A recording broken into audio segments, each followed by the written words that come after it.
अगर आप ईश्वर के ऊपर विश्वास करके अकेले चलना सीख जाओगे ना, तो फिर कभी भी जीवन में किसी के लिए आपको इंतज़ार नहीं करना पड़ेगा। नमस्कार दोस्तों, मैं ज्योतिष आचार्य वासुदेव मिश्रा आपका अपने चैनल मिरेकल ऑफ एस्ट्रोलॉजी में हार्दिक स्वागत करता हूं। दोस्तों, आज का यह ज्योतिष का कार्यक्रम आप लोगों के लिए यानी कि कन्या राशि वालों के लिए बेहद ही ज़्यादा खास और विशेष कार्यक्रम साबित होने वाला है। आज हम बात करेंगे न्याय और कर्म फलदाता शनिदेव के अस्त गोचर प्रभाव के बारे में। जी हाँ, कर्म फलदाता शनिदेव अपनी वर्तमान मूल त्रिकोण राशि कुंभ राशि में ही गोचर करते हुए 16 फरवरी 2024 को सूर्य के प्रभाव से अस्त हो चुके हैं और आने वाले 25 मार्च 2024 तक इसी अस्त अवस्था में गोचर करते हुए आपको परिणाम प्रदान करेंगे। उसके पश्चात पुनः उदित हो जाएंगे। देखा जाए तो किसी भी ग्रह का सूर्य की रश्मियों के द्वारा अस्त होना ठीक नहीं माना जाता, लेकिन शनिदेव का अस्त होना आपके लिए किसी वरदान से कम साबित नहीं होगा। इसके पीछे कारण भी है। पहले तो शनिदेव अभी खुद की मूल त्रिकोण राशि कुंभ राशि में गोचर कर रहे हैं और ऊपर से उनकी जो दूसरी राशि है मकर राशि, उसमें मंगल अपनी उच्च अवस्था में गोचर कर रहे हैं और देवगुरु बृहस्पति के साथ गोचर कुंडली में शनिदेव तीसरे 11वें का कॉम्बिनेशन बनाए हुए हैं। फलतः शनि का यह अस्तकाल आपके लिए किसी अभिशाप नहीं बल्कि किसी वरदान से कम नहीं होगा। तो ऐसे में बड़े विस्तार के साथ जानने का प्रयास करेंगे कि शनिदेव का यह अस्त गोचर आपको किस प्रकार से परिणाम प्रदान करेगा। जी हाँ, इस अस्तकाल के दरमियान आपके जीवन में कौन कौन से बड़े परिवर्तन हो सकते हैं, किन किन क्षेत्रों में आपको विशेष तौर पर लाभ की प्राप्ति होगी, तो वहीं इस समयावधि में किन किन बातों का आपको विशेष रूप से ध्यान रखना है।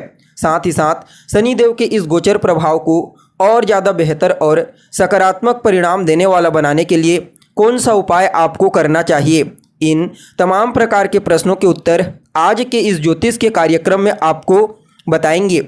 इसलिए कार्यक्रम को बिना मिस किए अंत तक देखने का प्रयास कीजिए। और अगर आप अपनी जन्म कुंडली पर हमसे परामर्श लेना चाहते हैं तो डिस्क्रिप्शन बॉक्स में और वीडियो के अंदर आपको हमारा व्हाट्सएप नंबर मिल जाएगा, जहां से आप व्हाट्सएप करके अपनी जन्म कुंडली का विस्तार पूर्वक विश्लेषण करवा सकते हैं। वैसे देखा जाए तो शनिदेव का अस्त होना अन्य ग्रहों के अस्त होने की अपेक्षा थोड़ा बढ़िया ही होता है। इन्हें मूल रूप से कर्म फलदाता कहते हैं, जो हर किसी को उनके कर्मों के आधार पर परिणाम प्रदान करते हैं। जन्म कुंडली में शनिदेव बली हो तो ऐसा जातक अपने जीवन में अनुशासित होकर न्यायप्रिय तरीके से जीवन जीता है। बलवान शनि व्यक्ति को उसके जीवन में मर्यादा में रहकर सभी कार्यों को करने के लिए प्रेरित करते हैं और ऐसा व्यक्ति मर्यादा में रहते हुए सभी कार्यों को बड़ी सहजता और सरलता के साथ पूरा करता है और हमेशा ऐसे लोगों का कार्य निरर्थक नहीं होता, यानी कि किसी न किसी के लिए प्रॉफिटेबल होता ही है। इसके अलावा शनिदेव जब कुंडली में बलवान होते हैं तो व्यक्ति के निर्णय लेने की क्षमता काफ़ी मजबूत होती है। ऐसा व्यक्ति बड़ी सहजता और सरलता के साथ बड़ा बड़ा डिसीजन ले सकता है। साथ ही देखा जाए तो शनिदेव के बलवान होने से व्यक्ति के जीवन में कर्म और आय की चिंता नहीं होती, क्योंकि काल पुरुष की कुंडली में शनिदेव कर्म और आय पे अपना अधिकार रखते हैं। ठीक इसके विपरीत अगर कुंडली में शनिदेव कमजोर हो तो व्यक्ति अपने जीवन में कई प्रकार की परेशानियों से घिर जाता है। शनिदेव के कमजोर होने की वजह से व्यक्ति को उसके जीवन में बहुत ज़्यादा स्ट्रगल करना पड़ता है। उसके बावजूद किसी भी फील्ड में कोई विशेष सफलता की प्राप्ति नहीं हो पाती और उसके निर्णय लेने की क्षमता भी कमज़ोर होती है। इसलिए चाहे गोचर कुंडली हो या फिर जन्म कुंडली, शनिदेव का बलवान होना बेहद ही ज़्यादा जरूरी माना जाता है। देखा जाए तो आप लोगों के लिए यानी कि कन्या राशि वालों के लिए अभी वर्तमान समय में गोचर कुंडली में शनि महाराज आपके छठे भाव में गोचर कर रहे हैं और यहाँ पर शनिदेव आपके छठे भाव के भी स्वामी बनते हैं। तो ऐसे में छठे भाव के स्वामी का 12वें भाव के स्वामी सूर्य के द्वारा अस्त करना यह आपके लिए बिल्कुल भी अच्छा नहीं कहा जा सकता। इस समय आपके जीवन में कुछ परेशानियां आने वाली है। जी हाँ, देखिए, छठा स्थान किस चीज़ का होता है, तो आपके रोग का होता है, ऋण का होता है, रिपू का होता है। फलतः इस समय आपको लड़ाई झगड़ा वाद विवाद में पड़ने से बचना चाहिए, अन्यथा यहाँ पर आपको समस्या का सामना करना पड़ सकता है। अगर आप इन क्षेत्रों में इम्प्लीमेंट होते हैं, किसी भी प्रकार से गैरकानूनी कार्य, गलत कार्यों में इम्प्लीमेंट होते हैं, तो यहाँ पर निश्चित तौर पर आपके ऊपर लांछन भी लगाया जा सकता है। इसलिए विशेष रूप से आपको सावधानी बरतने की सलाह दी जाती है। अगर आप एक विद्यार्थी हैं तो भी इस समय आपका मन पढ़ाई से भटकेगा ही भटकेगा। इसलिए जितना ज़्यादा हो सके अपने पढ़ाई के प्रति अपने आप को एकाग्रचित करने का प्रयास कीजिए। साथ ही साथ देखा जाए तो छठा स्थान रोग का होता है, फलतः किसी पुरानी बीमारी से आपको दो चार होने का मौका मिलेगा। जी हाँ, छठा स्थान रोग का होने की वजह से शनिदेव यहाँ पर आपको बीमारियों के माध्यम से तकलीफ देने का प्रयास करेंगे। देखा जाए तो छठे भाव में शनिदेव को अच्छा माना जाता है, सूर्य को भी अच्छा माना जाता है। छठा स्थान खराब स्थान होता है, तो यहाँ पर जितने पाप और क्रूर ग्रह होते हैं वह अच्छा परिणाम देते हैं। लेकिन यहाँ पर देखिए, एक का स्वामी दूसरे के द्वारा पीड़ित हो रहा है और दूसरे का पहले के द्वारा, इसलिए दोनों अपना श्रेष्ठ प्रभाव देने में सक्षम नहीं रहेंगे।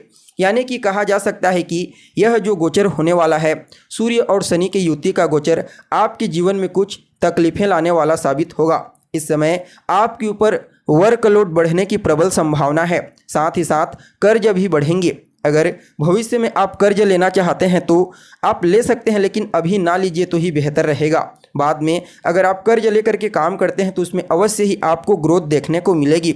इसके अलावा जो लोग लिटिगेशन से जुड़ा हुआ कार्य करते हैं, लॉयर हैं, डॉक्टर हैं, डिफेंस पर्सन हैं, लड़ाई झगड़ा जहाँ पर होता है ऐसी जगह पर आपसी तालमेल बिठाने का कार्य करते हैं, उनके लिए शनि और सूर्य की इस कॉम्बिनेशन को काफ़ी हद तक अनुकूल कहा जा सकता है। यानी कि संजीवनी बूटी की तरह जहाँ पर व्यक्ति कार्य करता है, वहाँ पर ये दोनों की युति काफ़ी बेहतर और श्रेष्ठ परिणाम प्रदायक साबित होगी। बाकी अन्य फील्ड में निश्चित तौर पर आप सभी कन्या राशि वालों के लिए कहा जा सकता है कि इन दोनों की युति उतना अनुकूल नहीं होगी।